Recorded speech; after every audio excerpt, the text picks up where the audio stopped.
Hi, this is Creative Code. இந்த வீடியோவில் web டெவலப்மெண்ட்டில் மிக முக்கியமான ஒரு டூலான என்பிஎம் பற்றி பார்க்கலாம். நீங்கள் இதுக்கு முன்னாடி ஜாவாஸ்கிரிப்டில் ஒர்க் பண்ணலைனாலும் இல்லை இப்போ தான் ஸ்டார்ட் பண்ணுறீங்கனாலும் நீங்கள் கண்டிப்பாக என்பிஎம்ங்கிற இந்த வார்த்தையை கேள்விப்பட்டிருப்பீங்க. ஆனால் இந்த என்பிஎம்ங்கிறதுக்கான அர்த்தம் என்ன, இது எதுக்கு யூஸ் ஆகும் அப்படின்றத இந்த வீடியோவில் டீட்டெயில்டாக பார்க்கலாம். என்பிஎம்னா என்ன? என்பிஎம்ங்கிறது நோட் பேக்கேஜ் மேனேஜர். என்பிஎம் நோட்.js-ஓட டிஃபால்ட் பேக்கேஜ் மேனேஜர். அண்ட் இந்த என்பிஎம் யூஸ் பண்ணி டெவலப்பர்ஸால் தங்களோட கோடை ஷேர் ஆர் ரீயூஸ் பண்ணிக்க முடியும். இப்போதைக்கு என்பிஎம்ங்கிறது ஒரு பெரிய லைப்ரரி. அதில் ஆல்ரெடி ப்ரீபில்ட் டூல்ஸ்லாம் இருக்கும். அதை நம்மளோட கோடிங்கில் நமக்கு எப்போல்லாம் தேவையோ யூஸ் பண்ணிக்கலாம் அப்படின்ட்டு ஞாபகம் வச்சுக்கோங்க. அண்ட் இப்போது என்பிஎம் பற்றி இன்னும் டீப்பாக தெரிஞ்சுக்கிறதுக்கு முன்னாடி பேக்கேஜ் மேனேஜர்னால் என்ன அப்படின்ட்டு பார்க்கலாம். பேக்கேஜ்னால் என்னென்னா, நம்மளோட கோடில் யூஸ் பண்ணுற ஒரு குறிப்பிட்ட லைப்ரரி ஆர் ஒரு பீஸ் ஆஃப் கோட், இதை தான் வந்துட்டு பேக்கேஜ் அப்படின்னு சொல்லுவாங்க. அண்ட் இந்த பேக்கேஜை ஆல்ரெடி ஒருத்தர் டெவலப் பண்ணி அதை பப்ளிஷ் பண்ணியிருப்பார். அதை நம்மளோட ப்ராஜெக்டில் நம்ம யூஸ் பண்ணுறோம். அண்ட் யூஸ் பண்ணுற இந்த பேக்கேஜை மேனேஜ் பண்ணுறதுக்கு தான் இந்த பேக்கேஜ் மேனேஜரான என்பிஎம் வந்துட்டு யூஸ் ஆகுது. இதுதான் பேக்கேஜ் மேனேஜருக்கான அர்த்தம். நம்ம ஒரு லைப்ரரி இல்லைனா ஒரு பீஸ் ஆஃப் கோடை வந்துட்டு மேனேஜ் பண்ணுறதுக்காக யூஸ் ஆகிறது தான் இந்த பேக்கேஜ் மேனேஜர். ஃபார் எக்ஸாம்பிள், இப்போ ஒரு அப்ளிகேஷனை நீங்கள் டெவலப் பண்ணுறீங்கன்னு வச்சுக்கலாம். எவ்ரி சிங்கிள் லைன் ஆஃப் கோடை நீங்களே ரைட் பண்ணுறதுக்கு பதில் ஆல்ரெடி ஒரு டெவலப்பர் ரைட் பண்ணி பப்ளிஷ் பண்ணியிருக்க அந்த லைப்ரரி, அதாவது அந்த பேக்கேஜை உங்களோட ப்ராஜெக்டில் நீங்கள் யூஸ் பண்ணிக்கலாம். ஸோ அந்த பேக்கேஜ் உங்களுக்கு தேவைப்படுற காமன் டாஸ்க் சொல்யூஷன்ஸை வந்துட்டு ப்ரொவைட் பண்ணும். ஃபார் எக்ஸாம்பிள் பார்த்தீங்கன்னா, டேட்டா ஹேண்டில் பண்ணுறதுக்கு moment.js அப்படின்ட்டு ஒரு பேக்கேஜ் இருக்குது. அண்ட் அதே மாதிரி HTTP ரெக்வெஸ்ட்லாம் மேக் பண்ணுறதுக்கு Axios அப்படின்ட்டு ஒரு பேக்கேஜ் இருக்குது. ஸோ இந்த மாதிரி உங்கள் ப்ராஜெக்ட்டுக்கு தேவைப்படுற ஆல்ரெடி ஒரு டெவலப்பர் டெவலப் பண்ணி பப்ளிஷ் பண்ண அந்த லைப்ரரி ஆர் பேக்கேஜை உங்களோட ப்ராஜெக்டில் வந்துட்டு நீங்கள் யூஸ் பண்ணிக்கலாம். அண்ட் இப்போ இந்த பேக்கேஜ் மேனேஜர் டிப்பிக்கலி என்னெல்லாம் பண்ணுங்கிறத பற்றி பார்க்கலாம். பேக்கேஜஸை இன்ஸ்டால் பண்ணுறதுக்கு யூஸ் ஆகும். ஃபார் எக்ஸாம்பிள், இப்போது உங்களோட அப்ளிகேஷனில் ஒரு சர்டன் ஃபீச்சரை வந்து நீங்கள் டெவலப் பண்ண போகிறீங்க. அதுக்கு உங்களுக்கு ஒரு பேக்கேஜ் தேவைப்படுது. நீங்கள் அந்த பேக்கேஜ் நேமை கொடுத்தீங்கன்னா போதும், ஆன்லைன் ரெஜிஸ்ட்ரியில் ஃபைன் பண்ணி நம்மளோட ப்ராஜெக்டில் ஆட் பண்ணிடும். And next managers dependencies. இப்போ எப்படி நம்மளோட அப்ளிகேஷனில் நம்ம ஒரு ஃபீச்சர் ஆட் பண்ணுறதுக்காக இன்னொரு பேக்கேஜை வந்துட்டு நம்மளோட ப்ராஜெக்டில் ஆட் பண்ணுறோமோ, அதே மாதிரி அந்த பேக்கேஜை டெவலப் பண்ண டெவலப்பர் தனக்கு தேவைப்படுற ஃபீச்சருக்காக இன்னொரு பேக்கேஜை வந்துட்டு தன்னோட கோடில் இன்க்ளூட் பண்ணியிருப்பார். ஸோ அந்த பேக்கேஜ்லாம் வந்துட்டு ப்ராப்பராக இன்ஸ்டால் ஆகிருந்தால் மட்டும்தான் நமக்கு நம்ம இன்ஸ்டால் பண்ணியிருக்க அந்த பேக்கேஜ் வந்து ஒர்க் ஆகும். இல்லைனா வந்துட்டு நமக்கு எரர் வர வாய்ப்பு இருக்குது. இந்த பேக்கேஜ் மேனேஜர் என்ன பண்ணோன்னா, நம்ம இன்ஸ்டால் பண்ணுற பேக்கேஜ் அதுக்கு தேவைப்படுற எல்லா பேக்கேஜும் கரெக்டாக இருக்கா அப்படின்றதையும் செக் பண்ணி அதை ப்ராப்பராக அப்டேட்டும் பண்ணி விட்டுரும். ஸோ அதன் மூலயமா நமக்கு எந்த ஒரு எரருமே இல்லாமல் பேக்கேஜஸ் டிபெண்டன்சிஸ் எரர் வராமல் ப்ராப்பராக நம்மளோட இன்ஸ்டால் பண்ண பேக்கேஜ் ஒர்க் ஆகும்.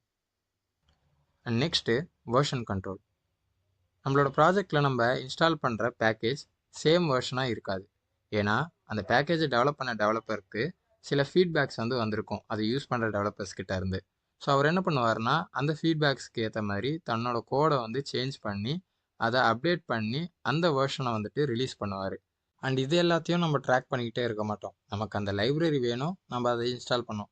அதில் இருக்கிற மைனர் அப்டேட்ஸ் இது எல்லாத்தையும் பற்றியும் நம்ம அவ்வளோவா கேர் பண்ண மாட்டோம், நமக்கு கோடு ஒர்க் ஆகிற வரைக்கும். ஸோ இது எல்லாத்தையுமே இந்த பேக்கேஜ் மேனேஜர் வந்துட்டு ஹேண்டில் பண்ணிக்கும். இன்கேஸ் உங்களுக்கு லேட்டஸ்ட்டாக அந்த பேக்கேஜில் வந்துட்டு இன்ஸ்டால் பண்ணணும்னா நீங்கள் லேட்டஸ்ட்டானதை இன்ஸ்டால் பண்ணிக்கலாம். இல்லைனா ஒரு பர்டிகுலர் வெர்ஷன் தான் உங்களுக்கு வேணும்னா நீங்கள் அந்த பர்டிகுலர் வெர்ஷனை கூட உங்களோட ப்ராஜெக்டில் வந்துட்டு இன்ஸ்டால் பண்ணிக்கலாம். ஸோ இந்த மாதிரி வெர்ஷனை கண்ட்ரோல் பண்ணுறதுக்காக இந்த பேக்கேஜ் மேனேஜர் வந்துட்டு யூஸ் ஆகுது. நெக்ஸ்ட் இப்போது என்பிஎம் எதனால் இம்பார்ட்டன்ட் அப்படின்ட்டு பார்க்கலாம். என்பிஎம் வந்து வேர்ல்ட்ஸ் லார்ஜஸ்ட் சாஃப்ட்வேர் ரெஜிஸ்ட்ரி. இதில் மில்லியன்ஸ் ஆஃப் பேக்கேஜஸ் இருக்குது. இதன் மூலயமா உங்களோட ப்ராஜெக்ட்டுக்கு தேவைப்படுற ஃபங்க்ஷனாலிட்டியை ஏற்கனவே யாராவது ஒருத்தர் பேக்கேஜாக வந்துட்டு பப்ளிஷ் பண்ணியிருக்க வாய்ப்பு இருக்குது. ஸோ அதனால் அந்த ஃபங்க்ஷனாலிட்டிக்கான கோட் நீங்கள் ரைட் பண்ணணும்னு அவசியம் இல்லை. ஆல்ரெடி அந்த ஃபங்க்ஷனாலிட்டிக்கான பேக்கேஜ் வந்து இருக்கிறதால நீங்கள் அதை உங்களோட ப்ராஜெக்டில் டைரெக்டாக ஆட் பண்ணிக்கலாம். அண்ட் இதன் மூலிமா உங்களுக்கு டன்ஸ் ஆஃப் டைம் வந்துட்டு சேவ் ஆகுது அண்ட் உங்களோட ப்ரொடக்டிவிட்டியும் இம்ப்ரூவ் ஆகுது. அண்ட் நெக்ஸ்ட்டு நம்ம பார்க்க போகிறது இந்த package.json ஃபைல். நம்ம என்பிஎம் யூஸ் பண்ணுறதுலேயே ஒரு கோர் பார்ட் இந்த package.json ஃபைலுக்கு தான் இருக்குது. இந்த package.json ஃபைல் தான் நம்ம ப்ராஜெக்ட்டுக்கு என்ன பேக்கேஜ்லாம் தேவை அப்படின்றத ட்ராக் பண்ணும்.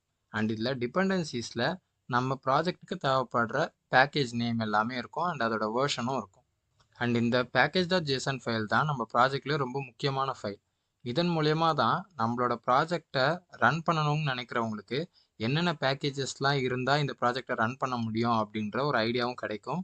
அண்ட் அதன் மூலயமா அவங்க இந்த பேக்கேஜஸ் எல்லாத்தையுமே இன்ஸ்டால் பண்ணி அந்த ப்ராஜெக்டை ரன் பண்ண முடியும். அண்ட் ஆல்சோ நமக்குமே இந்த ப்ராஜெக்டில் இந்தந்த பேக்கேஜ்லாம் இருக்குது அண்ட் அந்த பேக்கேஜோட வெர்ஷன் இதுதான், இந்த பேக்கேஜ்லாம் யூஸ் பண்ணி தான் நம்ம இந்த ஃபங்க்ஷனாலிட்டி டெவலப் பண்ணியிருக்கோம் அப்படின்னு ஒரு ஐடியாக்காகவும் இந்த பேக்கேஜ்.json வந்துட்டு யூஸ்ஃபுல்லாக இருக்குது. பேக்கேஜ்.jsonனை நம்மளால் டெவலப்மெண்ட்லையும் யூஸ் பண்ண முடியும். என்பிஎம்மை நம்ம வெறும் பேக்கேஜ் மட்டும் இன்ஸ்டால் பண்ணுறதுக்கு மட்டும் இல்லாமல் இன்னும் சில விஷயங்களுக்கும் யூஸ் பண்ண முடியும். எக்ஸாம்பிள், ஸ்கிரிப்ட்ஸை ரன் பண்ண முடியும். உங்களோட பேக்கேஜ்.jsonல நீங்கள் டாஸ்க்கை வந்துட்டு டிஃபைன் பண்ணிவிட்டு அதை வந்துட்டு அந்த ஸ்கிரிப்டை ரன் பண்ண முடியும். ஃபார் எக்ஸாம்பிள், சர்வரை ஸ்டார்ட் பண்ணுறது இல்லைன்னா டெஸ்ட்டை வந்து ரன் பண்ணுறது, இதெல்லாம் உங்களால் பண்ண முடியும்.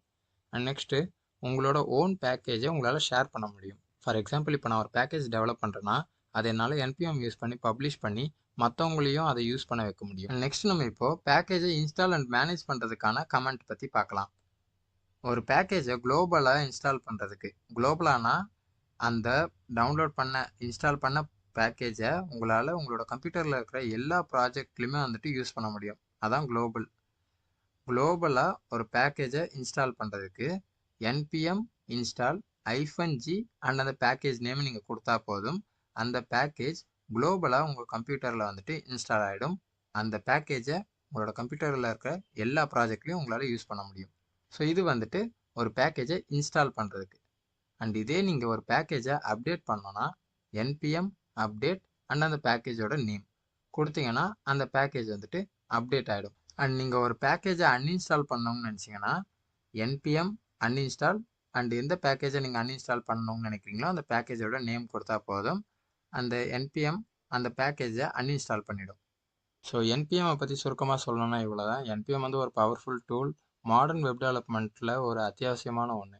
நீங்கள் வெப்சைட்டை பில்ட் பண்ணாலும் சரி, mobile app, server side application எது பண்ணாலும் சரி, என்பிஎம் அதில் ஒரு பார்ட்டாக இருக்கும். அண்ட் இந்த வீடியோவில் என்பிஎம்னா என்னன்ட்டு லேர்ன் பண்ணியிருப்பீங்கன்னு நினைக்கிறேன். அண்ட் இதே மாதிரி நிறைய ஃப்ரண்ட் அண்ட் ரிலேட்டட் கண்டென்ட்டை தமிழில் லேர்ன் பண்ணுறதுக்கு கிரியேட்டிவ் கோட் அஃபிஷியல் சேனலை சப்ஸ்கிரைப் பண்ணிக்கோங்க. அண்ட் உங்கள் ஃப்ரெண்ட்ஸ் கூட ஷேர் பண்ணுங்கள். தேங்க்ஸ் ஃபார் வாட்சிங்.